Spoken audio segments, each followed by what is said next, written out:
দীর্ঘদিন পলাতক এক মাদক কারবারিকে গ্রেফতার জীবনতলা থানার পুলিশের। ধৃতের নাম সফিক লস্কর ওরফে পিন্টু। এনডিপিএস আইনে দায়ের হওয়া মামলায় তার বিরুদ্ধে গ্রেফতারি পরোয়ানা জারি ছিল। পুলিশি জেরায় তার দেওয়া তথ্যের ভিত্তিতে দুটি লম্বা আগ্নেয়াস্ত্র উদ্ধার করা হয়েছে। অস্ত্র উদ্ধারের ঘটনায় পৃথক মামলা রুজু হয়েছে পুলিশে।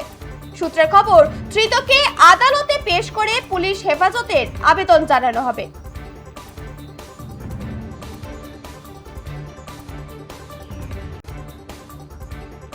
যে খবরের দিকে নজর রাখছি, দীর্ঘদিন পলাতক এক মাদক কারবারিকে গ্রেফতার জীবনতলা থানার পুলিশের। ধৃতের নাম সফিক লস্কর ওরফে পিন্টু। এনডিপিএস আইনে দায়ের হওয়া মামলায় তার বিরুদ্ধে গ্রেফতারির পরোয়ানা জারি ছিল। পুলিশি জেরায় তার দেওয়া তথ্যের ভিত্তিতে দুটি লম্বা আগ্নেয়াস্ত্র উদ্ধার করা হয়েছে। অস্ত্র উদ্ধারের ঘটনায় পৃথক মামলা রুজু করেছে পুলিশ। সূত্রের খবর, ধৃতকে আদালতে পেশ করে পুলিশ হেফাজতের আবেদন জানানো হবে।